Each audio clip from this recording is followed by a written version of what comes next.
5 বছরের ছেলে টিটু জানায় একদিন বাড়ি ফেরার পথে কিভাবে 3 জন লোক এসে ওকে গুলি করে এবং তারপর ও কিভাবে মারা যায়। এত নিখুঁতভাবে আগের জন্মের সব মনে রাখা কি সত্যিই সম্ভব? আমরা তো এক জন্মের অনেক কথাই ভুলে যাই কিছুদিন পর। টিটুকে আগ্রার বাড়িতে নিয়ে যাওয়া হয়, কিন্তু টিটুর পৌঁছাবার আগেই সুরেশের 2 ছেলেকে পাড়ার অন্যান্য ছেলের সঙ্গে একসঙ্গে একটা জায়গায় বসিয়ে দেওয়া হয় এবং টিটুকে সুরেশের ছেলেদের আইডেন্টিফাই করতে বলা হয় এবং টিটু তাতে। সাল 1987। আগ্রা থেকে 17 কিলোমিটার দূরের একটি গ্রাম, বাড়।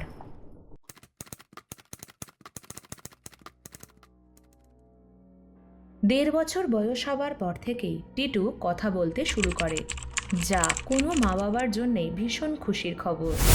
কিন্তু টিটুর ক্ষেত্রে ব্যাপারটা একটু অন্যরকম হয়ে দাঁড়ায়। টিটু অনেক উল্টোপাল্টা কথা বলা শুরু করে, যেমন, আমার বাবাকে বলো আমার বউ বাচ্চার খেয়াল রাখতে। আমি এখানে খাবার দাবার সবই পাচ্ছি, কিন্তু ওদের জন্য আমার চিন্তা হচ্ছে। টিটুর মা অবাক হয়ে জিজ্ঞাসা করে, তুমি কার কথা বলছো? টিটু জবাব দেয়, ও ওর আসল মা বাবার কথা বলছে, যারা আগ্রায় থাকে। ওর নাম সুরেশ বর্মা, আগ্রার সদর বাজারে সিডি ডিভিডি রেডিও দোকানের মালিক সে। ও হঠাৎই কাঁদতে শুরু করে আর বলে, তোমরা আমায় আমার আসল বাড়ি যেতে দাও। বাড়ির সবাইকে দেখার জন্য মন ব্যাকুল হয়ে রয়েছে। প্রথমে ওকে বাচ্চা ভেবে বাড়ির কেউই খুব একটা আমল দেয়নি, যা সাধারণত যে কেউ করবে। সবাই এটাকে টিটুর ইম্যাজিনেশন ভেবেছিল এবং মনে করেছিল 6 থেকে 7 বছর বয়স হবার পর ও এসব স্মৃতি ঘটনা সবই হয়তো ভুলে যাবে। 1988। টিটুর এখন বয়স 5 বছর। টিটু এখন এমন কাজকর্ম শুরু করলো যে ওর বাবা মা ভাই বোন সবাই ভীষণ চিন্তায় পড়ে গেল। ও ওর মায়ের ফাটা কাপড় দেখে বলতো, আমার বউ তোমার মতো এরকম ছেঁড়া শাড়ি পরে না। তুমি এরকম জামা কাপড় পরে বাইরে যেও না, আমার লজ্জা করে। তোমাদের বাড়ি কি নোংরা, এরকম নোংরা বাড়িতে আমি থাকতে পারবো না। তোমরা আমাকে আমার নিজের বাড়িতে ফিরে যেতে দাও, না হলে কিন্তু বাড়ি ছেড়ে চলে যাব। এরকম বলতে বলতে ও এত রেগে যেত যে একদিন তো জামা কাপড় বাক্সে ভরে প্রায় বেরিয়েই পড়েছিল। বাড়ির লোকেরা ওকে আটকায়। বাড়ির বাইরে গেলে হেঁটে বা বাসে যেতে চাইতো না, বলতো ওর গাড়িতে ছাড়া অন্য কিছুতে যাওয়ার অভ্যেস নেই। টিটু ওর 6 ভাই বোনের মধ্যে সব থেকে ছোট ছিল। ওর এরকম হাবভাব সকলের চিন্তার কারণ হয়ে দাঁড়ায়। এই 5 বছরের ছেলে টিটু জানায় একদিন বাড়ি ফেরার পথে কিভাবে 3 জন লোক এসে ওকে গুলি করে এবং তারপর ও কিভাবে মারা যায়। ওকে অন্তিম সংস্কারের পর যমুনা নদীতে কিভাবে অস্থি বিসর্জন দেওয়া হয় তাও সে জানায়। তার স্ত্রী আছে, নাম উমা, এবং মনোটোনো নামের 2 সন্তান রয়েছে। এত ছোট বাচ্চার এরকম কথা পুরো গ্রামে ছড়িয়ে পড়তে বেশি সময় নেয় না। গ্রামবাসী ভেবেছিল টিটুকে ভূতে ধরেছে, আর এই ভূত প্রেতের থিওরি তো গ্রাম বাংলার মানুষের মনে সবার প্রথমেই আসে। যাই হোক, এহেন টিটু যে তার আসল পরিবারকে মেনে নিতে নারাজ, এই পরিস্থিতিকে সামাল দিতে টিটুর মা টিটুর বড় দাদা অশোককে সব কথার সত্যতা যাচাই করতে পাঠায়। এসব কথা টিটু কি কোথাও থেকে শিখেছিল, নাকি শুধুই ওর ইমাজিনেশন মাত্র? আর এই সব কথায় কতটা সত্যি আছে জানতে টিটুর ভাই অশোক গ্রামের এক বন্ধুকে নিয়ে আগ্রার সদর বাজারের উদ্দেশ্যে রওনা দিল। যেহেতু টিটু বারবার বলতো ওর সুরেশ রেডিওস নামের একটা দোকান আছে, সুতরাং সেটা খুঁজে পাওয়াও তুলনামূলক সহজ ছিল। খুঁজতে খুঁজতে অশোকের দৃষ্টি যেই একটা বোর্ডের ওপর পড়ল, যাতে লেখা আছে সুরেশ রেডিওস, অশোক সম্পূর্ণ হতভম্ব হয়ে যায়। তবে কি টিটুর বাকি কথাগুলোও সত্যি? টিটু কি সুরেশেরই পুনর্জন্ম, নাকি একটা ঠান্ডা মাথায় বানানো কোনো চক্রান্ত? আসুন জেনে নিই আজকের এই পর্বে। পর্ব 1, তোরান সিংয়ের পুনর্জন্মের কাহিনী। 1983 আগ্রা। সুরেশ আগ্রার একজন বিজনেসম্যান ছিল এবং সদর বাজারে সুরেশ রেডিওস নামের একটা সিডি ডিভিডি রেডিওর দোকান ছিল। সুরেশের আগ্রাতে একটা নিজস্ব বাংলো ছিল, তবে সে তার বাবা মা বউ বাচ্চা ভাই বোন সবার সাথে বাবার বাড়িতেই থাকত। টিটুর বাবার মতানুসারে টিটুর জন্ম হয় 10ই ডিসেম্বর 1983 সালে। ঠিক তার 4 মাস আগে 1983 সালের 28শে অগস্ট। সন্ধ্যের সময় সুরেশ কাজকর্ম সেরে নিজের ফিয়াট গাড়িতে বাড়ি ফিরছিল। বাড়ি ঢোকার কিছু আগে 3 জন বদমাইশ ওর রাস্তা আটকায় এবং ওর উপর গুলি চালায়। গুলি মাথার ডান দিকের খুলিতে লেগে ডান কানের পাশ দিয়ে বের হয়ে যায় এবং অন স্পট সুরেশ মারা যায়। ওদিকে গুলির আওয়াজ শুনে বাড়ির লোক বাইরে এসে দেখে সুরেশের মার্ডার হয়ে গেছে। 1983 সালের ওই সময় অত্যাধুনিক পদ্ধতি ছিল না, তার উপর সন্ধ্যের সময় রাস্তাঘাটে বেশি আলো বা লোকজনও থাকতো না, ফলে আততায়ীরা পালিয়ে যেতে সমর্থ হয়।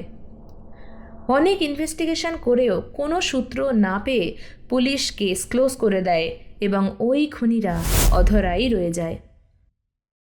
1988 সাল, কারেন্ট টাইম। ওই দিন যেদিন অশোক সুরেশ রেডিও দোকানটা খুঁজে পায়, সে দোকানের ভিতর ঢোকে এবং সেখানে উমা নামের এক মহিলাকে দেখতে পায়। অশোক জিজ্ঞাসা করে, সুরেশ কোথায়, একটু দেখা করা যাবে?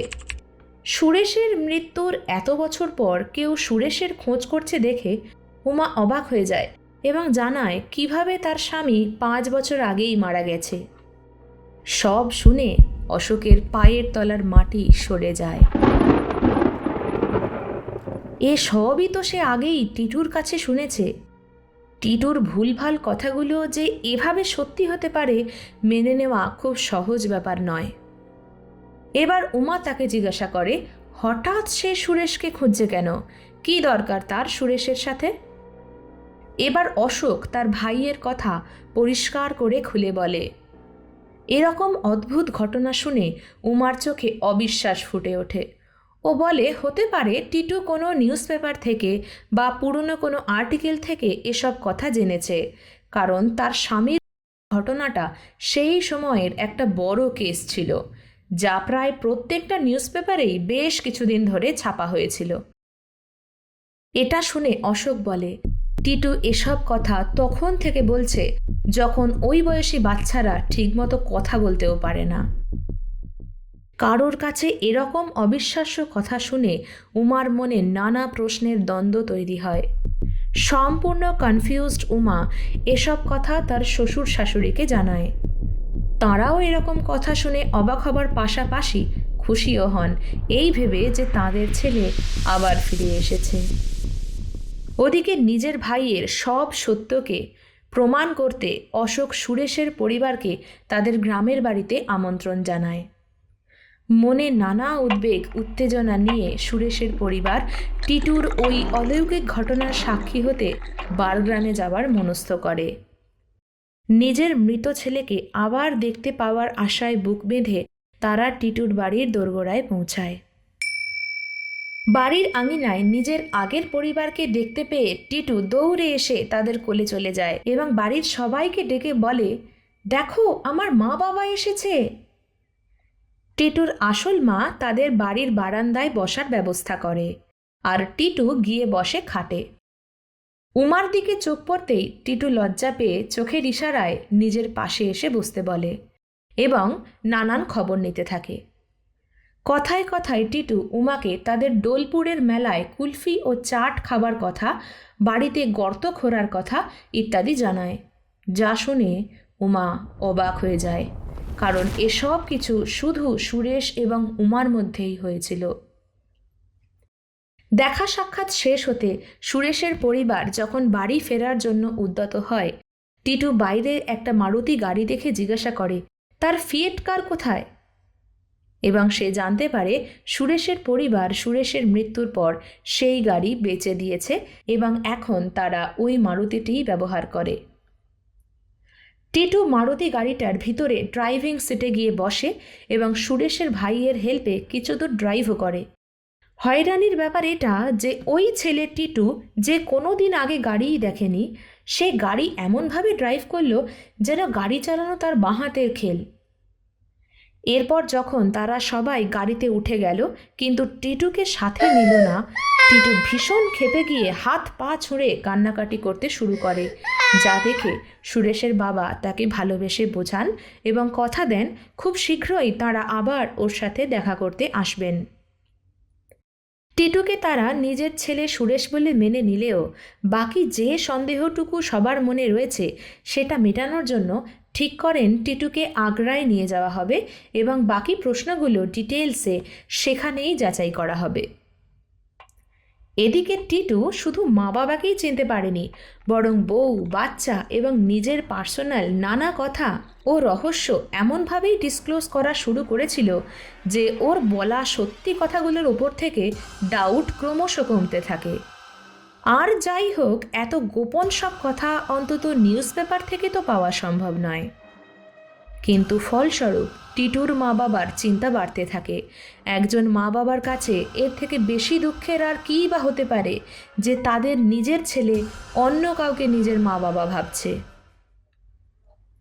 টিটুর আগ্রা পৌঁছানোর আগেই টিটুর এবং সুরেশের মা বাবা কিছু টেস্ট এর প্ল্যানিং করে রাখে।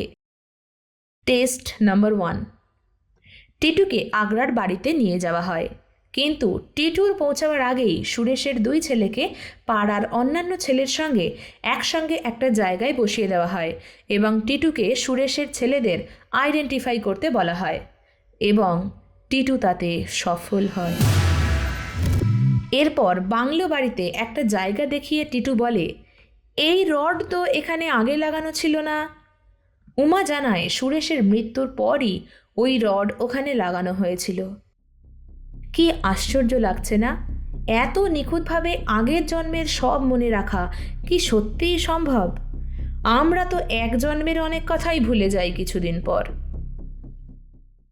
টেস্ট 2, টিটুকে এবার ওই রেডিও দোকানে নিয়ে যাওয়া হয়, তবে প্রথমেই সুরেশ রেডিওসে না, সুরেশ ব্রাদার্স রেডিওসে, এবং টিটুকে মিসলিড করার জন্য বলা হয় এটাই সুরেশের দোকান। কিন্তু টিটু কিছুতেই মানতে রাজি হয় না, বারবার বলে, না না, এটা আমার দোকান না, তোমরা আমাকে অন্য কোথাও নিয়ে এসেছো। অর্থাৎ এই পরীক্ষাতেও টিটু পাশ করে। টেস্ট 3, এরপর টিটুকে সুরেশ রেডিওস দোকানে নিয়ে যাওয়া হয়। একটা 5 বছরের ছেলে টিটু যেভাবে দোকানে ঢোকে যেন মনে হয় দোকানের মালিক এসেছে। টিটুর হাব ভাব, চালচলন সবই সুরেশের মতো। টিটু দোকানের কোন জায়গায় রেনোভেট হয়েছে, কোথায় নতুন আলমারি বসেছে, সিলিংয়ের কোনো পরিবর্তন ঘটেনি, একই রকম আছে, সব কিছু পুঙ্খানুপুঙ্খভাবে বলতে থাকে এবং উমা কনফার্ম করে টিটুর দেওয়া এ সব তথ্যগুলোই সঠিক। অতএব এই পরীক্ষাতেও টিটু সফল হয়। টিটু দোকানের চারিপাশ, রাস্তাঘাট, অলিগলি সবই চিনে ফেলেছিল এবং এমনভাবে সব বর্ণনা করেছিল যেন সে দিনের পর দিন ধরে ওই রাস্তা দিয়ে চলাফেরা করেছে। এই সমস্ত প্রমাণ যথেষ্ট ছিল এটা মানার জন্য যে টিটুই সুরেশের পুনর্জন্ম। এরপর সবথেকে বড় প্রশ্ন হলো, টিটুর কি মনে আছে 1983-র 28শে অগস্টের সন্ধেবেলার ওই আততায়ীরা কারা ছিল? যদি টিটু এই প্রশ্নেরও জবাব দিতে পারে তবে সেটা সমস্ত মিডিয়াতে আগুন লাগিয়ে দেওয়ার জন্য যথেষ্ট। এই প্রশ্নের উত্তরে টিটু জানায় ওই আততায়ীরা আর কেউ নয়, তার সঙ্গে একসঙ্গে কাজ করা বিজনেসম্যান। যদিও পুলিশ টিটুর বয়ানের ভিত্তিতে ওই বিজনেসম্যানকে তুলে নিয়ে যায় প্রশ্ন করার জন্য, কিন্তু এই পুনর্জন্মের কাহিনী কি কোর্টরুমে ধোপে টিকবে? যাই হোক, টিটুর বয়ানের ভিত্তিতে ওই সুরেশ ভার্মা কেস আবার রিওপেন করা হয় এবং বিখ্যাত পুনর্জন্মের ওপর রিসার্চ করা সায়েন্টিস্ট ইয়ান স্টিভেনসন এবং তার অ্যাসোসিয়েট অ্যান্টোনিয়া মিলস টিটুর কেস স্টাডি করে এবং পেপার পাবলিশ করে।